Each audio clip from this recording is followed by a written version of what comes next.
DNVR Buffs live, coming to you from the DNVR bar on a lovely Friday in the Mile High City. RK and Dre here. Jake has gone full twerkathon, twerkation. Twerk mode, yeah. Like he said he was going home. I thought that meant to see the fam. No, he's going home to see the homies. Yeah, home is where the homies are, as everyone knows. As I'm sure you're welcome, Matt. He's probably like 3 fireballs deep right now. I can't even imagine what the fun they have out in New Mexico is. Yeah. Hopefully, knowing what we know about New Mexico, hopefully it's fireball and not like a number before a ball. Yep. Damn straight. Damn straight. Wow. Anyways, welcome into the show. Happy Friday, everyone. We're, of course, presented by Game Time. And we are, of course, presented by Game Time. Use the code BUFFS, BUFFS, at Game Time for fantastic deals on their already fantastic deals. Yeah. UCLA says it's sold out. They're lying, but it does mean that you have to go to Game Time to get your tickets because they are too much of cowards to sell more of them themselves. Yeah, and if you're local and not going to LA, maybe you want to be there at Ball Arena for ring night on Tuesday. So many options. Someone asked how the weather is here. This might be like immaculate. The best thing you could ever have in Colorado. So it got cold enough for the leaves to change. So you have all of the beauty of fall in Colorado, which I'm gonna probably I'm telling myself that I'm gonna get my camera out and go take some pictures because there are some just immaculate views out there right now. What a weekend for you. So hopefully I'll be able to share some of that for you guys wow. Later tonight. My gosh, what a spoiler. But that being said, it's also like 80 degrees. Yeah. So you get the beauty of fall with the warmth of like really summer. Well, and that summer weather has kept the leaves on the trees because usually we would have had like a hail or a snowstorm by now and half the leaves would be on the ground already. Gorgeous. Yes, exactly. So there you go. There's your answer to that. 2 things I want to touch on. One, a lot of people, I guess, took issue with my argument with Matt yesterday. Oh, I just need you guys to know, Matt and I have known each other for like over a decade. Yeah. We can civilly argue with each other without anyone feeling disrespected or hurt. That's how Matt prefers it. And that's is just like talking things out. No like garden feelings. Let's just talk it out and hash it out. And that's like, that should just be good content. Yes, it is. Yes, I thought it was good. Like, I like when we disagree on this show. Yeah. Because it makes for a more in-depth discussion than just me saying something and you saying, yep, I agree, or vice versa. So Matt and I can disagree and then hug it out afterwards. The other thing that I've been wanting to talk about all week that I keep forgetting, and I refuse to let it slide by for another day. Now, we're already a whole week removed from this, so it's late, but I just have to get this off my chest. Okay. I'm going to try and say this nicely. Oh, boy. You aren't very smart. Is that nice? Nicer than I could be. You aren't very smart if you think that Shedeur Sanders got on his phone at halftime and posted links to his t-shirt shop on his Instagram himself. Do I have to say anything else? No. I think that is an insane narrative out there to think that he actually like went to the locker room, went into his things, got his phone out, and was like, I got to post a link to the shop. Obviously, there are people in charge of those things. Yeah. Yep. And honestly, halftime of a game is actually a genius time to be posting that. Yes, of course. Because people are engaged. And when do people go on their phone? At halftime. Yeah, that's right. So that's right. That was crazy to me. Well, people like to really read into and kind of create their own stories with Coach Prime and Shedeur and all these guys. You know, it's kind of par for the course at this point. So stupid analysis. Let's just put that one to bed entirely. Yeah, there you go. Okay. Dre? Yeah, right. There are 5 games left on the schedule. So fun. As much as the vibes might tell you otherwise. Yeah. The Buffs actually have one more than they lost. They are 4-3. 4-3. Yes, sir. And they have 5 games remaining, needing to win 2 to become bowl eligible. That's right. I want to discuss with you a ranking, a top 5. Oh, yeah.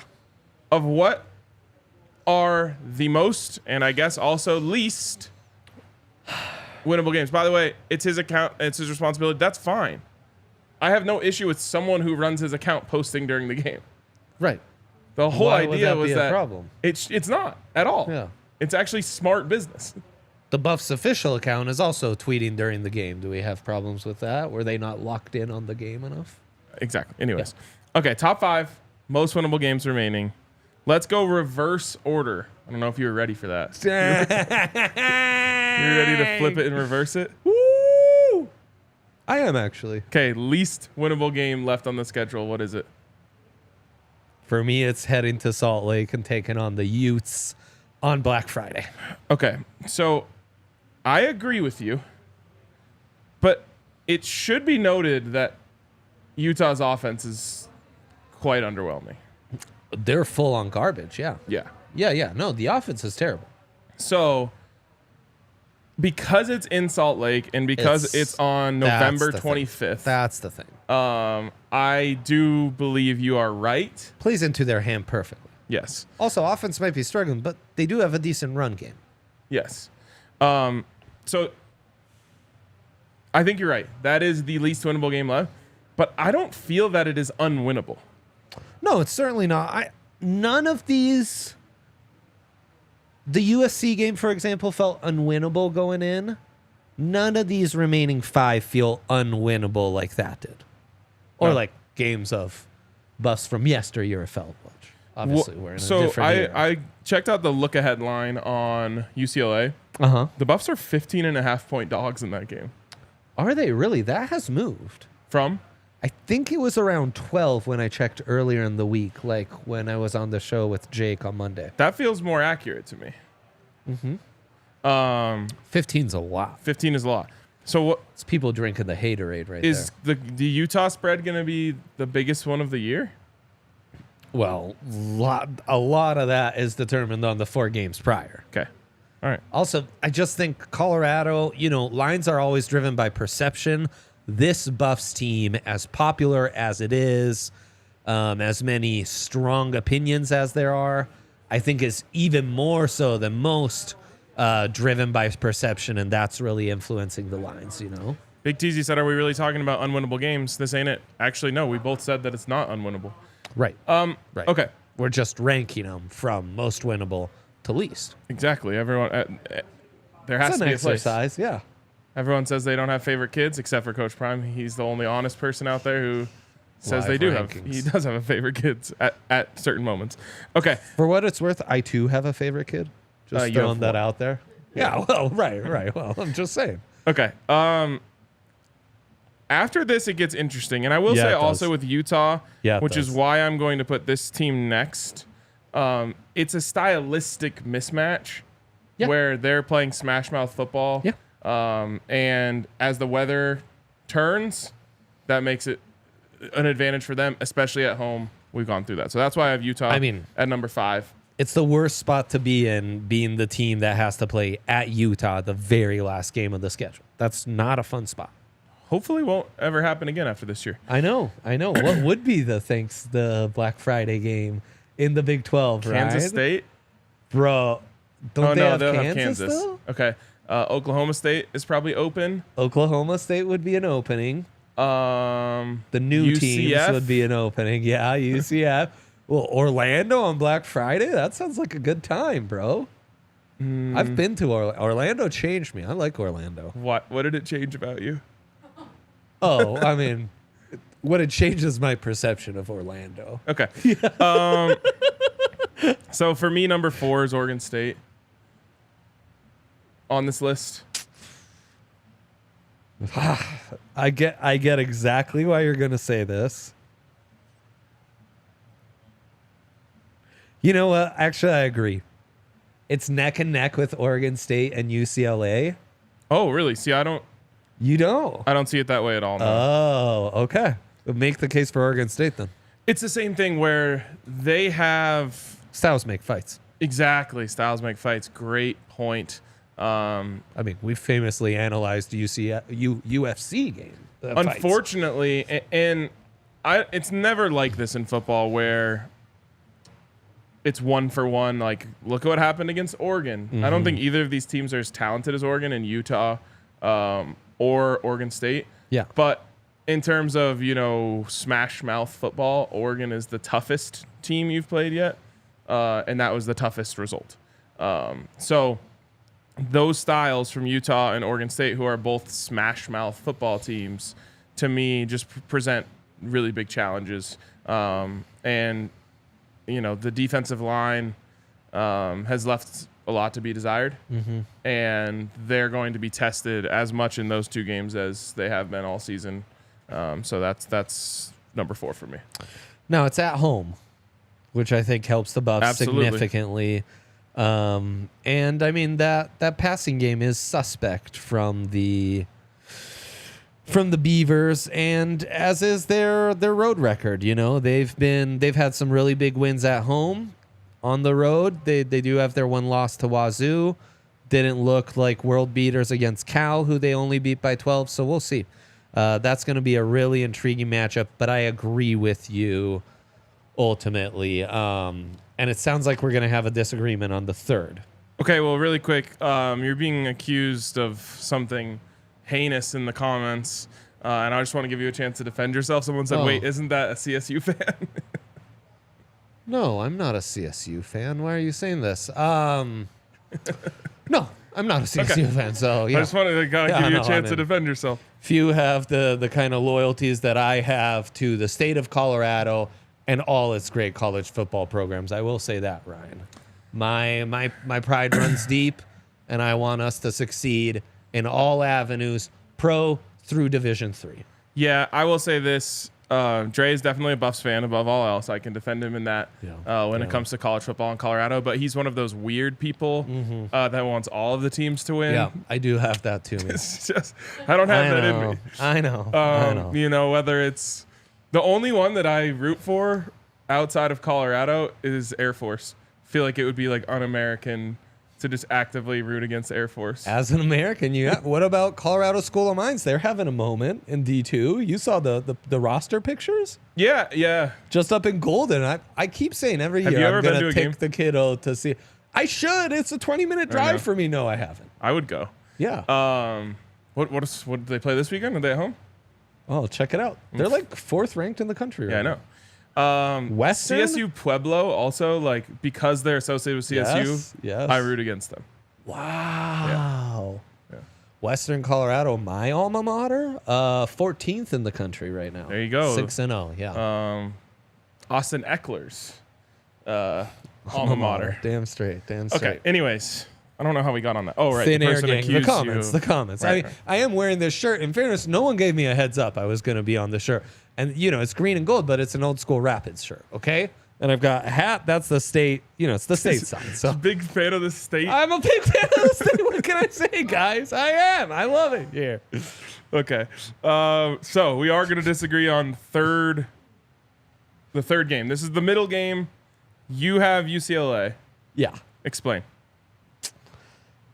It's at UCLA, and this is also a Styles Makes Fights matchup that I'm concerned with. Why? Chip Kelly's built a really strong program over there. Their defensive line, probably the best defensive line the Buffs have left on the schedule. Okay. As far as opponents, that concerns me with how the offensive line has played for the Buffs, especially as of late.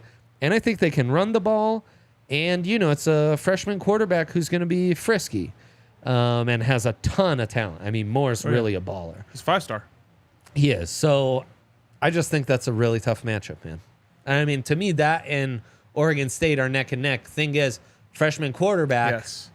You never know what you'll get. So that is why I have this team ahead of UCLA in the rankings, as they have a senior quarterback in Cam Ward. The other thing is, the second that they put Colorado at Washington State on the schedule on a Friday night in mid/late November, the Friday part is tough. I instantly cringed because honestly, Pullman, Washington just feel, how you'll tune into a San Francisco Giants game in July and everyone's wearing hoodies and jackets and you're like, what is going on there? Yeah. That's like Pullman. So it's already cold. It's just one of those places where it's like never, the weather's never that good. And late November on a Friday night at 8:30, 7:30 local time, I guess, it's going to be I just know it's going to be gnarly. I'm praying that like somehow it's like 60 degrees and calm, but that seems so unlikely. It's going to, or maybe 60 is really wishful, 50 degrees and calm. But I just have a feeling it's going to be like 32 degrees and raining sideways. And that just, I'd much rather play in the friendly confines of the Rose Bowl where it's going to be 80 degrees and there's going to be a bunch of, LA elites there just to watch rather than making it a home crowd. Yeah, exactly. It's also a bit of a business trip. Are our guys too popular in LA is my concern. The people in that game, that go to that game that are UCLA fans are going to be like rolling off of LACC 18th hole right before they head over to the Rose Bowl. Whereas in Pullman, like those are real college football fans. But isn't it better for our guys to be teamed together in Pullman? Isn't that a location that leads to more team bonding than LA is? No. No, I think the pro Buffs crowd is a positive thing in LA. No, the crowd is. Yes. The off-field distractions while spending time in SoCal there's no such thing as off-field distractions on a college football road trip. Fair enough. There's no time. You pull up on Friday, you go to the team hotel, you eat dinner, you go to meetings, you go to bed, you wake up, there's team events all day, you go to the game. I'm glad you say that. My argument against the Cougs, they've lost 2 games in a row. I think we got really hyped for their non-conference, though it turns out they beat CSU, Northern Colorado, and Wisconsin. Wisconsin might just be ass, as the kids say. Weren't they ranked last week when Iowa beat them? Yeah. So it took the nation long to figure out they were frauds? They beat Oregon State at home by 3, and so maybe we thought they were way better, but they've lost 2 in a row. Cam Ward kind of did this last year. We got a lot of buzz early in the year and then fell off a cliff. Lost me a bet on Wazoo against Oregon that I'll never forget. You're holding on to that. Yeah, I am. So I don't know. If we get second half of the season Cam Ward in that game in Pullman on a Friday night, I think that's pretty stinking winnable. And also, styles make fights. Offensively, their style doesn't concern me. Defensively, they'd have a pretty good defensive line. That does concern me. Cam Ward right now, 147 of 211 for 1,779 yards, 14 touchdowns, and 3 interceptions. It's solid. It's solid. That's more than solid. A lot of padding his stats against Colorado. But anyways, for me, it's the weather that flips this one for me. Like, I'd just rather play in the Rose Bowl. I'll tell you guys right now, 67,000, 75,000, I don't care how many tarps they take off, that crowd will be weak. There's no such thing as real UCLA fans. These are just LA people who need something to do that night. No doubt. So I am ranking that. What do we do here? We're in disagreement. We haven't been able to move each other around here. Yeah. I guess we don't have to make a graphic, so we can just disagree. That's right. That's right. So then you would put Washington State second most winnable, and I would put UCLA second most winnable. Yeah. Okay. Yeah. And honestly, if it wasn't the Pullman on a Friday at 8:30 factor, roster-wise, I think Arizona's a tougher opponent than Wazoo right now. Nelly wants you to explain your phrase, Styles makes fights. Oh, Styles makes fights is an old boxing. It's an old boxing analogy. Styles make fights. It's almost like a rock, paper, scissors of sorts, right? Like there's going to be some opponents that you're weak against the run. They're really good against the run. That's going to play right into the team that's good against the run's strength. In boxing or UFC, when we'd analyze, we love someone who's a great boxer at close distance. Well, that guy, once he finds the kickboxer who can keep you at bay at range, he's in real trouble because you've just taken away all his ability to really make damage. While that kickboxer might really struggle against a grappler, someone who's a great wrestler, who as soon as that kick comes in, grabs you and takes you to the ground. All of a sudden, all that work you could do at a distance makes no difference to him because he's got you. He's got you in a corner in the phone booth, and he's working you on the ground. So that's what Styles Make Fights is all about. One thing about Dre, man, he can analyze every sport. It's so awesome. I love this stuff. I love it, man. Okay, so that leaves one game. We both have it. Arizona at home, November 11th, is the most winnable game remaining on the schedule. Yeah, and again, if we were just ranking raw opponents, not factoring in home field and all that, I think I like Arizona better than at least one of these teams, Wazoo, and I could make an argument that I like Arizona better than Oregon State or Utah right now. So Arizona just like pulled a quarterback out of their ass, Noah Fafita. Yeah. And in an egregious ranking of the top 10 quarterbacks in the nation this week that 24/7 Sports put out, and I call it egregious because it didn't have Shedeur Sanders on it. So take that for what you will. Yeah. But they did have Noah Fafita as the 7th best quarterback in the country right now. Wow, that is bold. But yeah, freshman. It was like a power ranking, so I guess you have to frame it in that way. But freshman Noah Fafita, he really showed us something there. He's had at least 2 starts, right?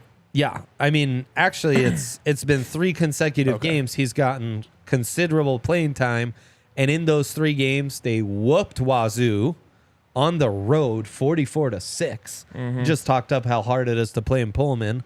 They barely lost to USC in LA in triple overtime, where he threw for 5 touchdowns, and then they lost to Washington by just a touchdown.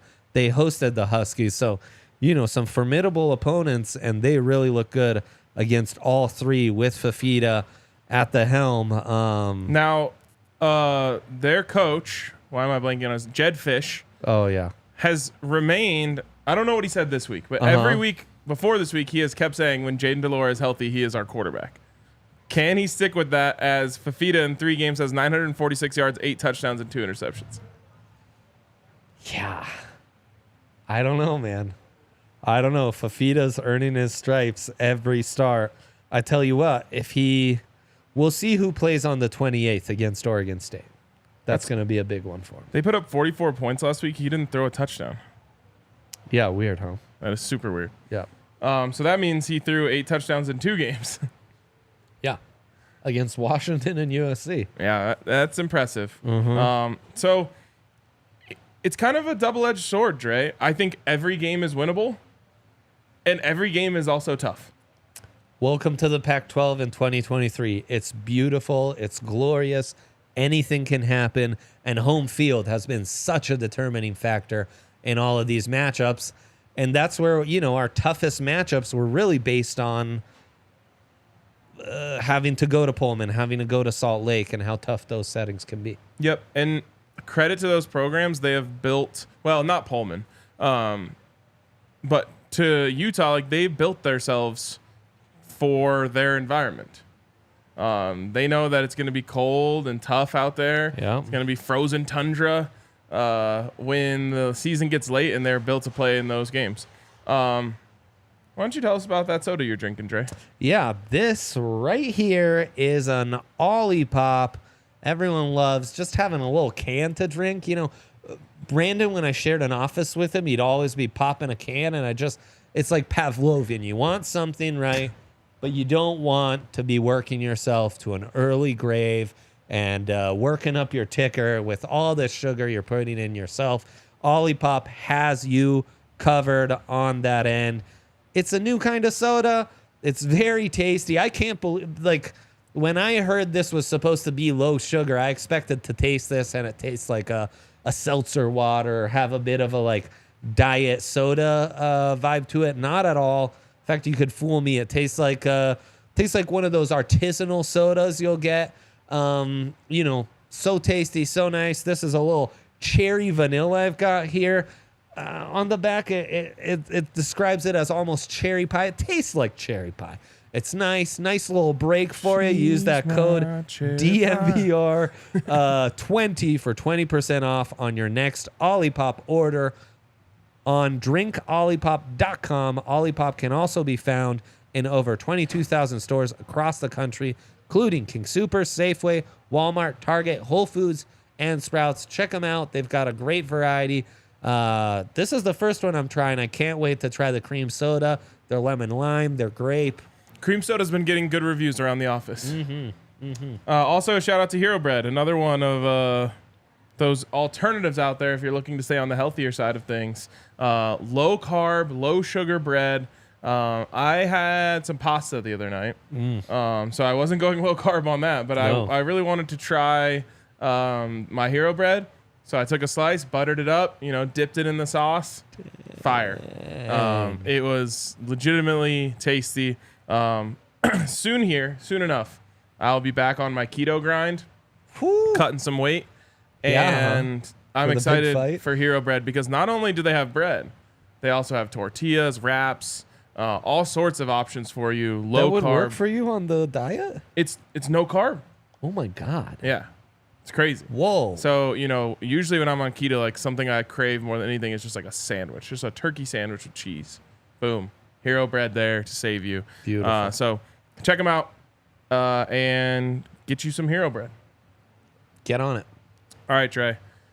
You wanted to talk a little bit about like what we're watching for in the Pac-12 this week. What do you want to see? You alluded to it maybe a little bit there when we were talking about Washington State and maybe what you're hoping is in store for them. Yes. But I'm going to let you lead this segment because I felt like you had a better idea of what you want to see from the Pac-12 this weekend. Yeah, this weekend, Buffs are on bye. How are you going to tune in? What are you going to watch for? And I think there's a lot of ways to where after this week, going into UCLA week, we could be feeling a lot better about the 5 remaining games on the schedule. Do you want to go team by team on this? In order of how they are on the schedule? We could do it that way. I mean, there's 4 Pac-12 games this weekend, so it's fair enough. It's however you want to take. There are some buys on the schedule as well for some of these common opponents the Buffs have. Yeah, we can approach it that way. Let's do it.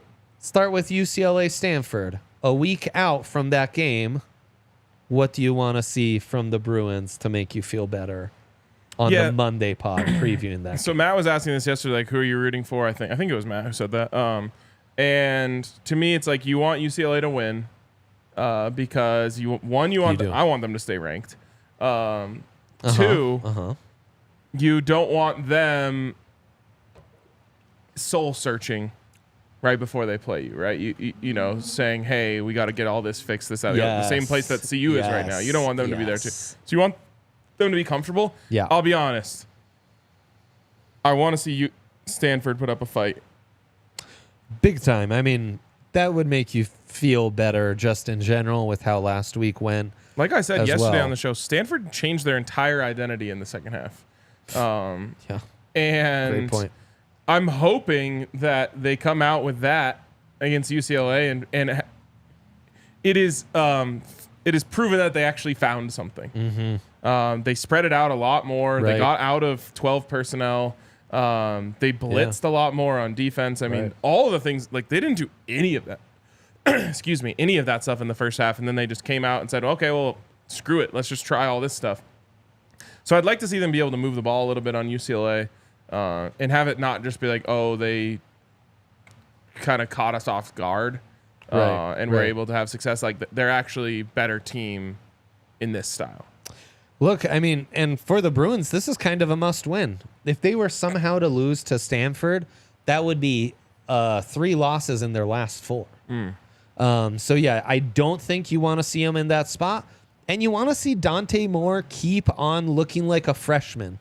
Some of his flashes have been really exciting, but this is also a kid who's got a 10-7 touchdown to interception ratio. Yep. His QBR is 37.8, 112th in the country. Yep. So you do not want him to turn the corner like the Stanford quarterback did halfway in that game. You want to see him still look like a freshman, still have those freshman mistakes, still struggle. That feels like a big one going into this week. Absolutely. Okay, what's next? Let's go Utah at USC. Do you want to see in this one? I think I want to see USC win. Yep. I think I do. Now, this is going to be the ultimate test for, like, the Caleb Williams hype train will go off the rails if he looks like he did last week. And he's going to be facing similar challenges in terms of the best fronts that he's faced all season, back-to-back games. Yeah. So almost from like a Broncos standpoint a little bit, I want to see Caleb Williams play well. But I don't know. I mean, I want Utah, like we just said, Utah at Utah last game of the season is the toughest game. I kind of hope that we change our mind by the end of this and just say, you know what, Utah, if you're able, they're one-dimensional. And you know, if USC can do it with their defense, which is obviously not the best, then, you know, we can do it too. Right. You want to see Utah keep struggling. I mean, the jury's still out on Utah. Are they a good team, or did they just happen to be a UCLA team that the jury's kind of out on, you know, because the rest of their schedule, Florida is nothing. Right. That Florida win doesn't look great. The Baylor wins, like whatever. And out after that, they've lost to Oregon State and they beat Cal. So yeah, Utah might just be extremely average. I would love for that to show up on Saturday. The theme of the day is styles make fights. If USC can beat Utah, Colorado can beat Utah. Damn straight. Well done. Well said. Washington State at Oregon. I think you want to see Oregon absolutely kill them. I just hate Dan Lanning too much. Yeah, no, Dan Lanning, not a fan, definitely. It was great seeing him be like have a large role responsibility in that L last Totally. week. Yeah. It was beautiful. Yeah. Is it because he's been like so smug towards Colorado that I hate his face, or does he have a really hateable face?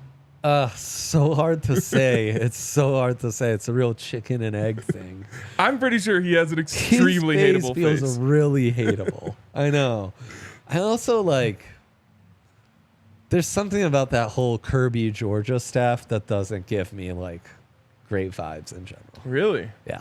I just can't stand Dan Lanning. So, yes, if Oregon beats them by 30, it'll make you feel better about that matchup. But also, I'll be fine if Oregon loses and their whole season is over. The big takeaway is you want to see basically Cam Ward do what I was alluding to in the last segment. Yeah. And look like second half of the season Cam Ward, and us starting to get psyched up to where like, man, Cam Ward, he's just a name, but he's not like some great college quarterback.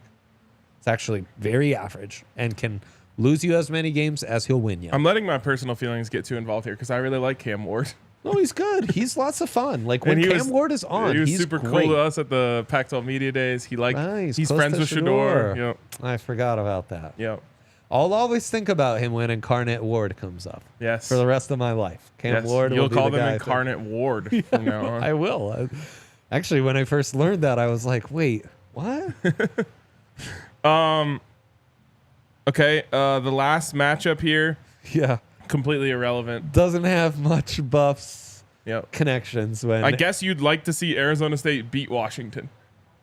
I guess. Is there a smidge of Pac-12 pride in you that you want to see the Huskies make it all the way to the Final Four and represent the conference of champions? I guess because that has a monetary bonus for Colorado. Oh, wow. Yep. That's great. If someone in your conference makes this college football playoff, you get paid. So Boom. We'll take the cash. I guess we'll root for Washington. We kind of have flipped on Kenny Dillingham. If you remember, we didn't really like Kenny Dillingham when he first got hired. And I think it's mostly we just didn't like Anthony Totri at PHNX Sun Devils. And that made us not like Kenny Dillingham. Wow. But Kenny Dillingham was like super complimentary of Coach Prime. Coach Prime threw the praise right back on him. Yep, he seems to get it. We left on good terms with Kenny.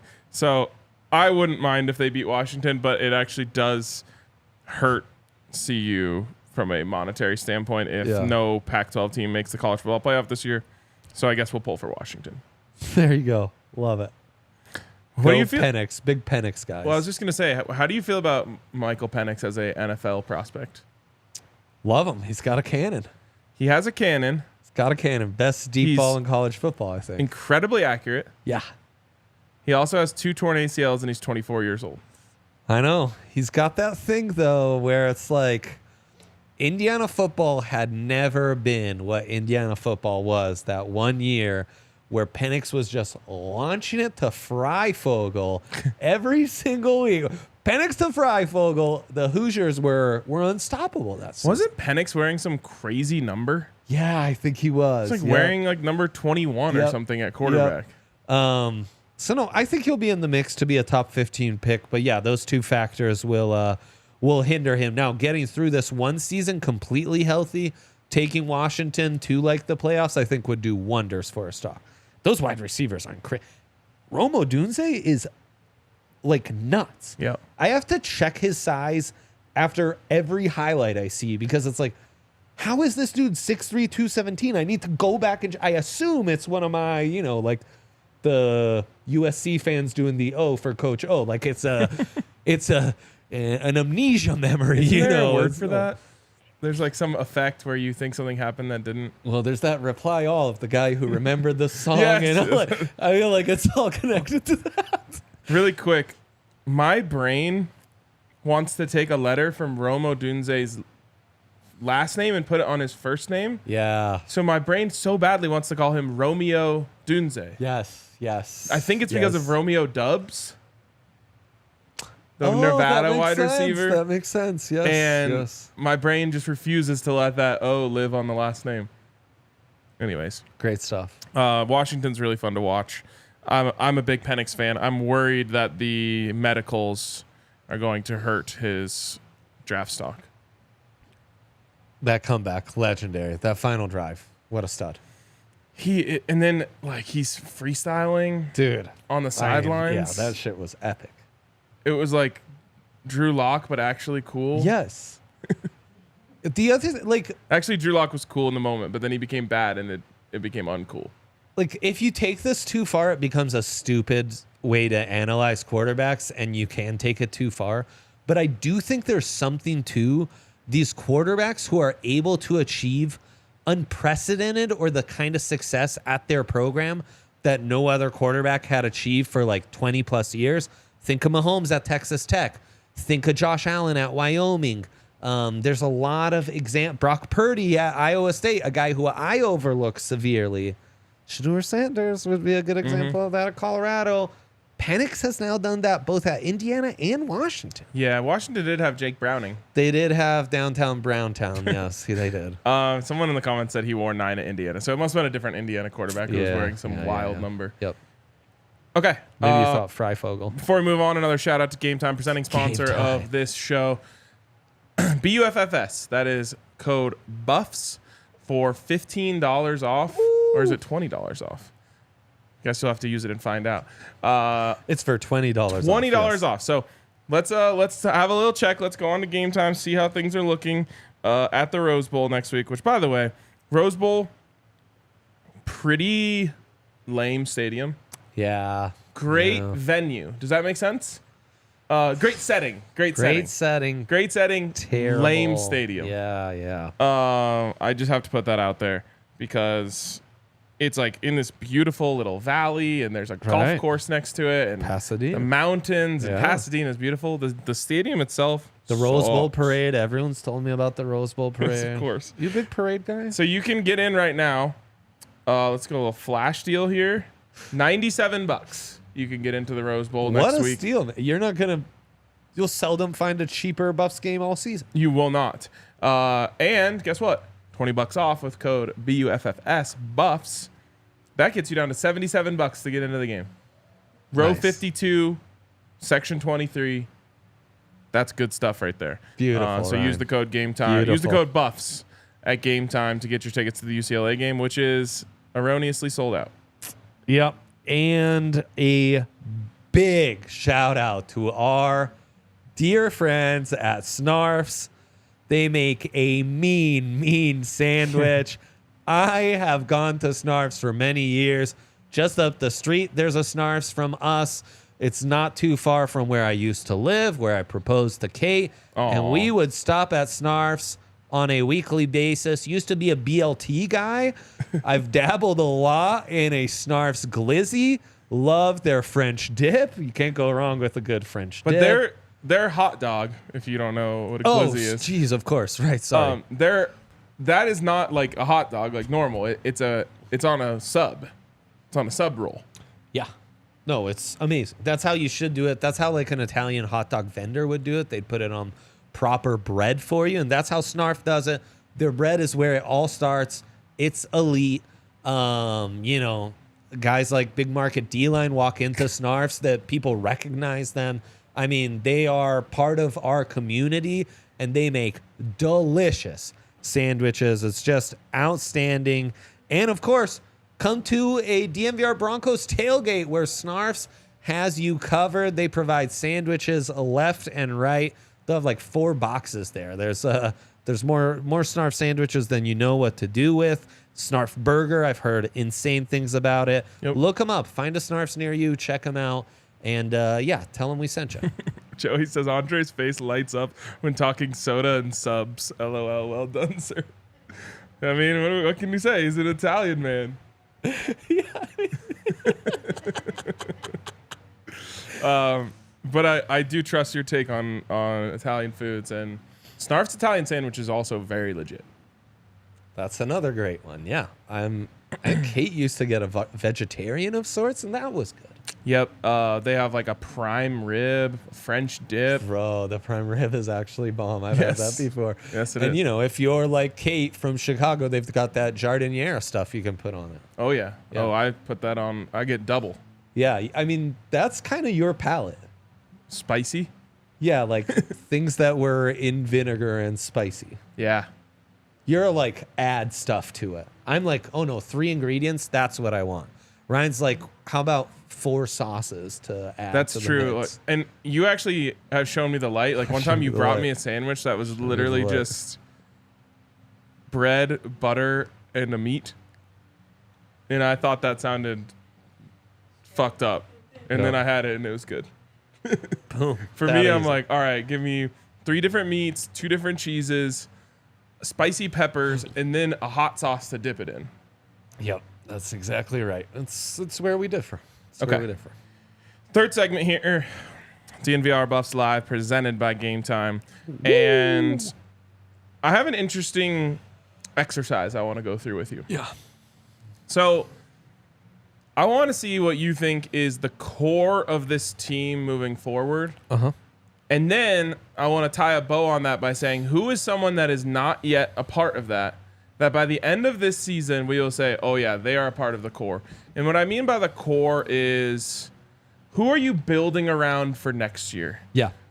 So, unfortunately, while Zay Weaver might be the 3rd best player on the team right now, he's one and done. So he's doesn't qualify for this conversation, even though he's absolutely part of this year's core. Yeah. I'm more interested in saying, okay, as we move forward, we're going to say, look, the transfer portal is going to be just hot for Colorado this offseason. Yeah. Who definitely doesn't need to be replaced, I guess is one way of looking at it. Who are the people that, I don't want to put it that way. Who are the people that you're building around? You're saying, hey, look, we need to put these pieces involved.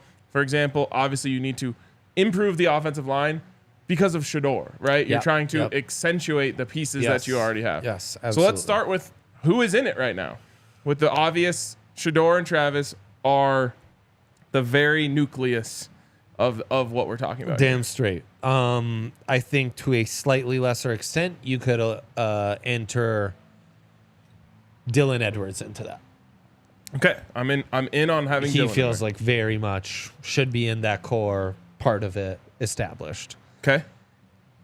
After that, Jimmy. So Jimmy, that's an interesting one. Jimmy Horn, of course, wide receiver, number 5. I think he is. I think so too, but I understand your hesitation, and I will say in these final 5 games, I think we need to see a bit more from Jimmy, a bit more consistently. So Jimmy has 436 receiving yards and 4 touchdowns in 6 games, which is averaging about to what? 80 yards a game? Yeah, I mean, just slightly under that, but yeah. He's produced 416, you said, right? Yeah, 436. He has produced, I think you've 72 yards per game. Okay, so he's putting up 72 yards a game and a little under a touchdown a game. Yeah. From a slot. That's pretty damn good. Well, how valuable he's in the return game, and I mean, just the speed factor that he is. Yeah, he's I think he's part of that core. And just so you guys know, this isn't a discussion on whether they should stay or they should go. This is, are you part of the actual nucleus of the team that you're trying to say, okay, essentially these guys are locked in. The only thing I'll say about this is that wide receiver is just going to be such an easy place for Colorado to get players for, especially the Zay Weaver of this year. Who's the guy who has one more year left? Who's the kid at Florida State? Keon Coleman? Yeah. Like, who's the Keon Coleman who is looking to go shine with someone? Like, everyone will want to come play 1 year with Shador. But that being said, I love Jimmy. He's producing at a high level. You could get more from him, but I just want to say 75 yards and essentially 3/4 of a touchdown a game is really good production from a slot. Not to mention, like you said, he's good in the return game. So I'll put him in. I want to put him in. Love it. Defensively, are there any guys that really stand out as core guys? Because to me, it feels like a lot of these guys are additions to, that can strive to be additions to the core, but maybe aren't core guys right now. Okay, I'm going to say that Shiloh is part of the core. He has 1 more year of eligibility after this. So that's huge because that does count. That is huge, and he will be starting. And when he's out there, he makes plays. He's part of the core for me. Omari and Cooper, to me, is part of the core. Already? Yes. He had a rough, I'm not even going to call it a rough game. He had a rough 10-minute stretch in last game. It got him benched. And that, I think, brings up doubts for some people. Not for me. He has been extremely solid all year long. Now, that being said, Travis starting next year. Does Cormani take that leap forward? Is there someone else who comes in? He's just like I said about wide receiver, with the Shador effect. Yep. It's the prime effect at corner, where if you have a stud corner at, I don't know, Arkansas, he has 1 year left and he's going to grad transfer. Like, he would transfer to Colorado. Yeah, for sure. So it's going to be hard for guys like this to hold on to their spots, but I really like Omari and Cooper. I do too. I'm actually a big fan of Omari and Cooper.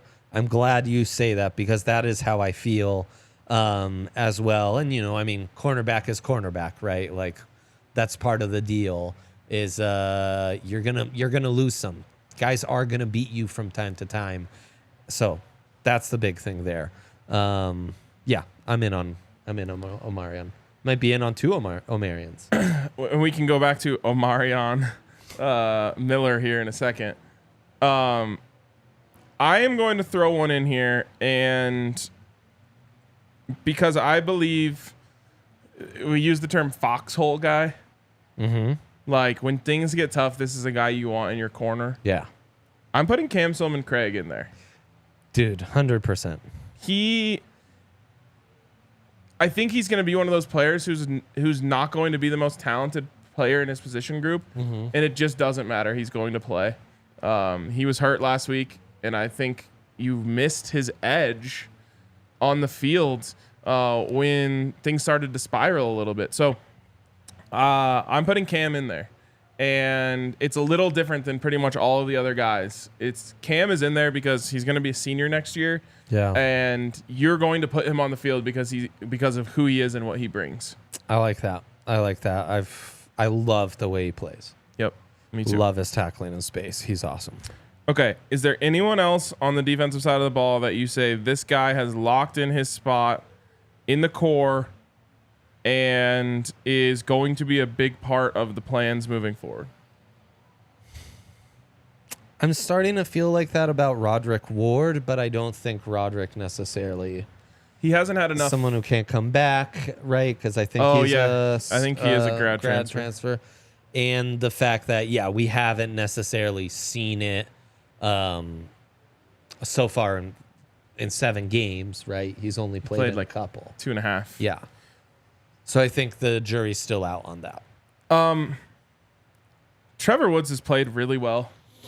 He's had a couple bad spots as well. Yeah. He's right on the edge for me, but I'm going to say that he is not. No, I think he needs to prove a little more, and there's a lot of competition there at safety. I mean, exactly. We've named 4. Exactly. And so it's like, to me, he's not someone that you're looking at and saying, we don't need a replacement there, or we shouldn't be looking at. It's going to be, I hate saying we don't need a replacement. You're not looking at him saying it's going to be incredibly difficult to find a better option. Right. I think you can. Yeah. Okay. Defensively, I think that's it, though. So, is there anyone else you're adding? Cormani McLean is someone you would hope to be there, but he's not.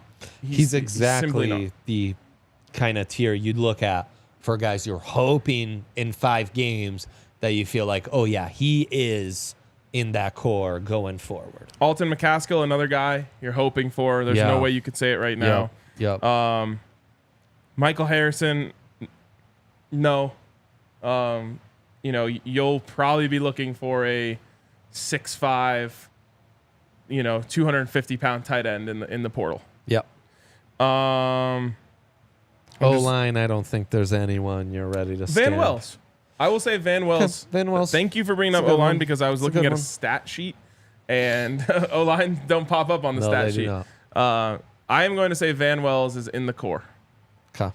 I like it. Especially because quarterback center chemistry is something that you want to build on. Yeah. That's a great point. And the biggest thing I can say about Van Wells, which is something I brought up yesterday, is the way that his teammates talked about him when he was gone. He misses the CSU game, and no one was afraid to talk about how much they missed him. Yeah. It says a lot about him. Yeah, for sure. Mata? Wow. How can I say no? Dude's stone cold. Yep. Love the kid, man. He got, a little bit of flack for missing that field goal at the end of the first half. It was a bad snap. Yeah. It was a bad snap. Yeah. Okay. I think we have established who is in it for now. I think so as well. Luis says Tyler Brown. No one loves Tyler Brown as much as me. Yeah. But it's hard to put him in there just because he hasn't played. That's right.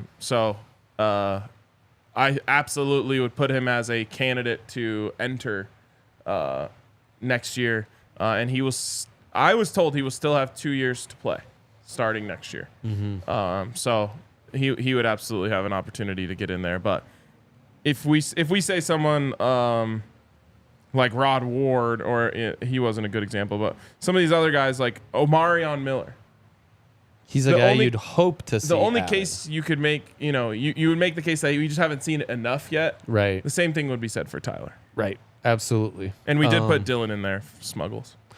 Travaris Dawson, I think, is another guy you'd like to see added. No? I mean, I've seen nice flashes. You'd like it for sure.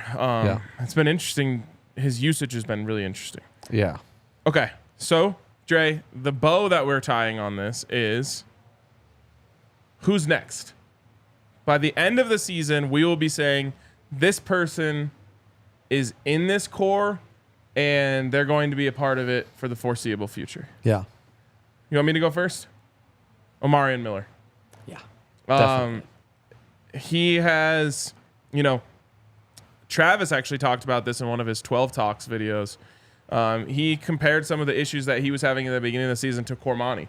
And obviously Cormani's adjustments have been much more well documented because Coach Prime gets asked about it every week. But Omarion Miller is not a guy who the reporters are coming in saying, why isn't he playing? Why isn't he playing? Because the receivers look great. But Travis just essentially said, he was having some maturity issues at the beginning of the season. He comes in and against USC, clearly shows that he's built for this level. and he's going to make big plays at this level. Unfortunately, the last 2 games have been a little more quiet for him. That is freshman, right? Yeah. Dylan Edwards had over 100 receiving yards in the first game of the season. He had 4 touchdowns in the first game of the season. We haven't seen that level of production for him since, but we know it's there. We've seen him do it at this level. Yeah. Omarion Miller, I'm going to say, has at least 2 more big games before all is said and done. And because of that, we're saying, okay, well, he is going to step in for Zay next year and take over that X wide receiver position. Wow. Yeah, he's definitely a guy you'd like to see added, much like Cormani McLean is on the defensive side. If in 5 games you have that answer, that'd be huge. DCB asked why exclude Bishop. Yeah. I love Bishop. Bishop's great. He's another guy who I think is exactly in the category of you'd love to 5 games from now feel like, oh, yeah, Bishop Thomas, big time factor into this future core. I don't think he's done enough to be a set and forget guy who's in there right now, though. I don't either. Yeah. And like I said, I would like from a personality standpoint and from a locker room guy standpoint, he's absolutely, he's going to be part of this team, of course. And he's still very young. I think it's so easy to forget that these transfers, it almost feels like everyone's a grad transfer, right? Right. He was a freshman last year. Yep.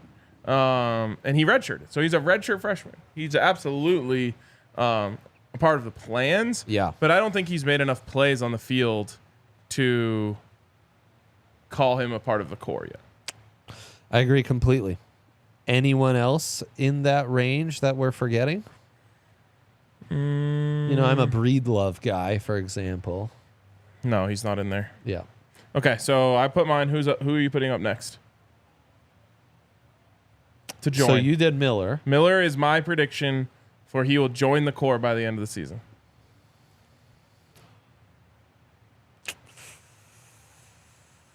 I'm going to go Alton McCaskill. Ooh, they're going to love that one. Yeah. People are going to love that one. I'm going to go with Alton.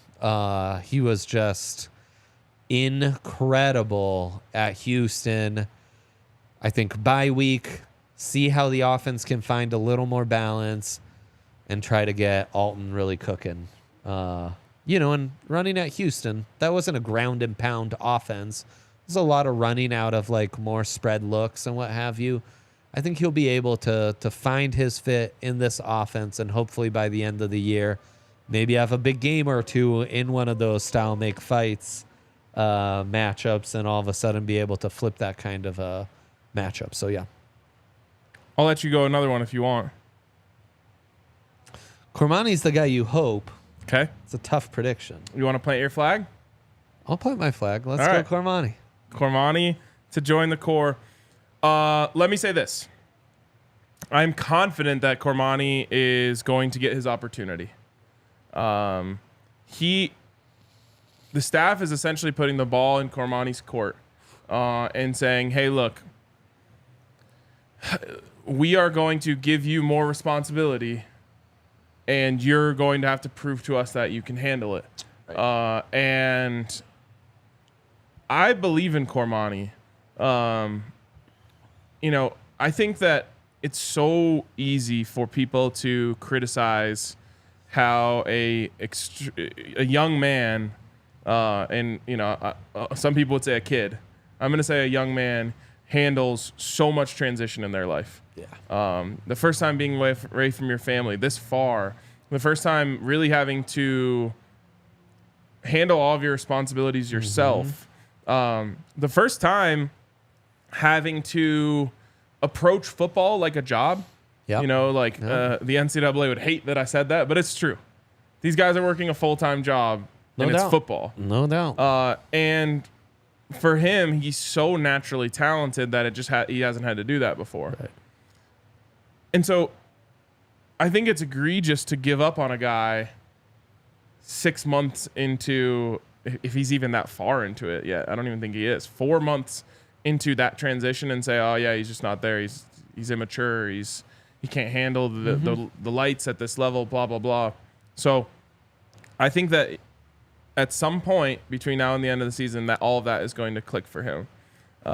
And so I agree with you. He is going to be a part of this by the end. You got one more? I am going to... I want to just make sure I'm not missing anyone that's a little bit more of a gamble. I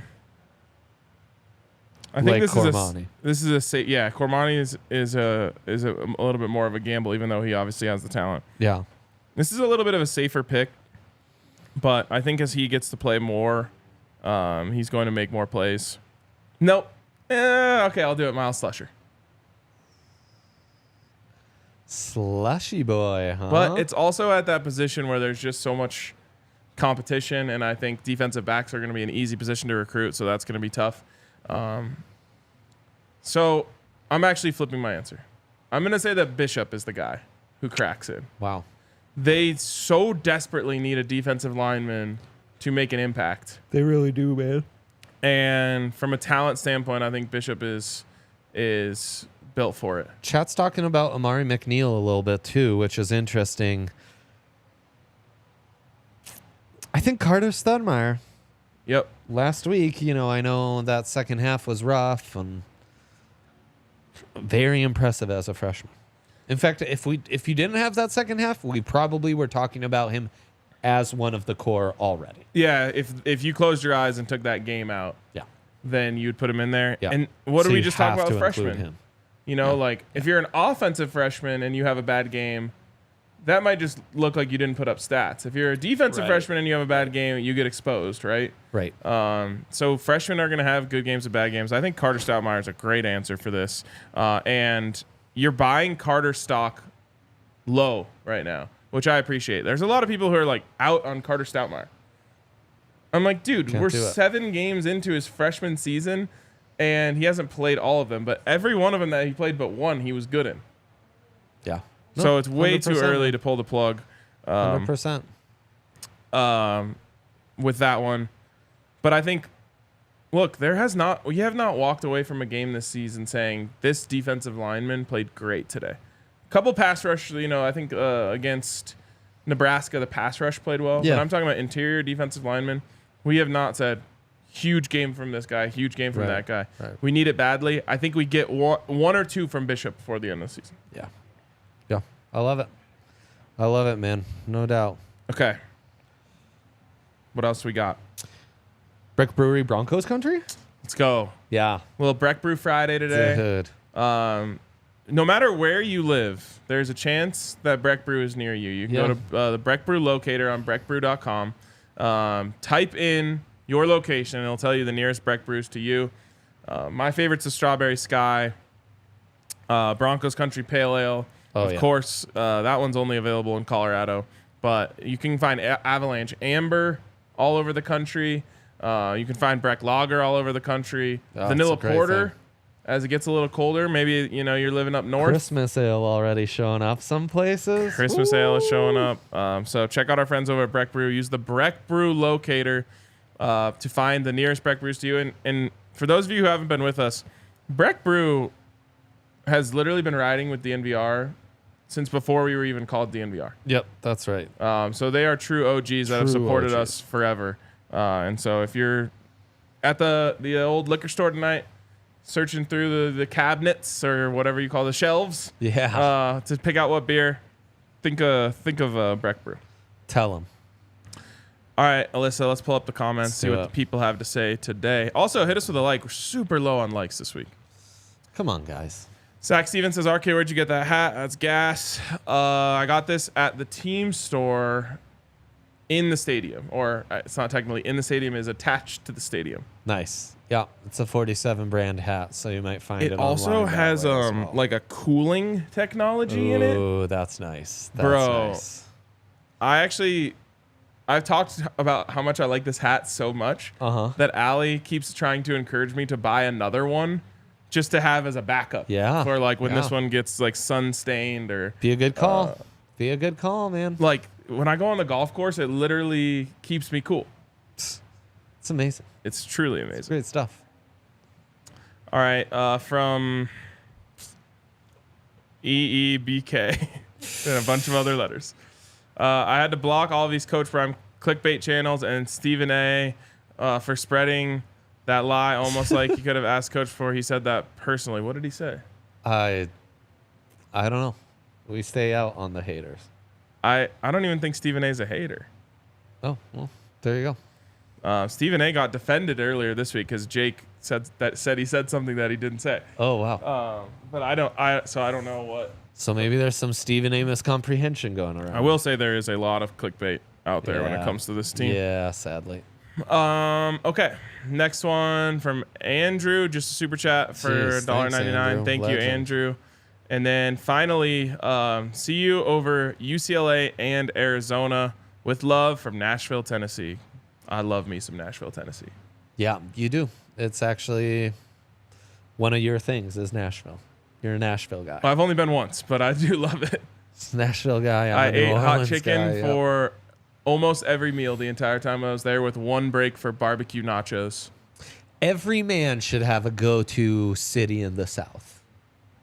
I don't know if yeah, we've had some times in Mobile. Bro. We've had some times in New Orleans. Yep, absolutely. Those are my top two choices, no doubt about that. We had some Whataburger in Mississippi. On the way driving through. Yeah, less epic for sure. But yeah, Nashville hot chicken. Nothing like it. That's the stuff. Nothing like it. That is the stuff. Yeah. Stephen A. was saying that Shedeur was posting at halftime, so he was one of the many people saying that. Terrible.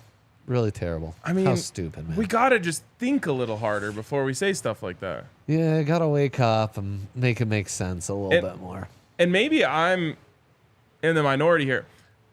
I have no issue with someone else posting on Shedeur's channel during the game. Why would you? I guess you could make the argument it's just a bad look that there's something coming out from his personal account during a game. Only if you don't get it. Yeah. It's like an advertising mechanism, guys. Just. And someone said, this is the NIL era. Totally true. Yeah. Capitalize on your brand, and there's no time where your brand is hotter than before, during, and after games. Yeah, 100%. No, you have to. And he threw, 4 touchdowns in the first half? Yeah, no, there's no way you can be upset about it. Now, let me tell you this. They're probably going to be instructed not to do that anymore because of the stir that it caused. This kind of stuff, so, Okay. I want to talk ball. All right. Anything else in the comments, Alyssa? No, they've got a big tarot reading show for Nuggets. Tune in. Oh, okay. So that's a big one. Yeah, that's a big one. That's a big one. We got our Nuggets show does a yearly tarot card reading with one of their listeners who is into that, and it has been remarkably accurate over the years. It's crazy. Basically predicted the championship last year. That might have been when I got my Nuggets championship ticket at DraftKings Sportsbook. Within a day or two after, I was like, okay, we got to get a ticket. It's happening for sure. Erica chimes in here quick. RK turns around. Oh, favorite moment, I think. RK turns around to TCU and says, "We're back, baby." Good stuff. That's a great video. We were and we are. Great video. Yeah. And then also, Eric, Andre and RK, how long before Colorado has a top 10 recruiting class? Do you think lack of NIL support is holding Colorado back from getting elite recruits?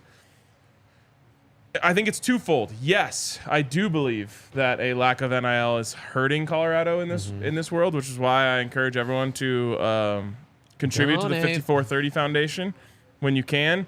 But also, I don't think that Colorado is targeting as many freshmen as some other schools are. And so that's going to keep them from getting into the top 10 this year. Good point. But they're going to have the number 1 transfer class in the country again next year, which will go an even longer way. But I think that's all we got for today. Love that. Have a great weekend, guys. Appreciate you guys so much for tuning in all week. Next time you hear from us, it'll be a game week. Feels like, as Shedeur tweeted today, a weekend without CU Buffs football feels boring. It does. But we'll be back next week. And can't wait to see you then. Let's go Buffs.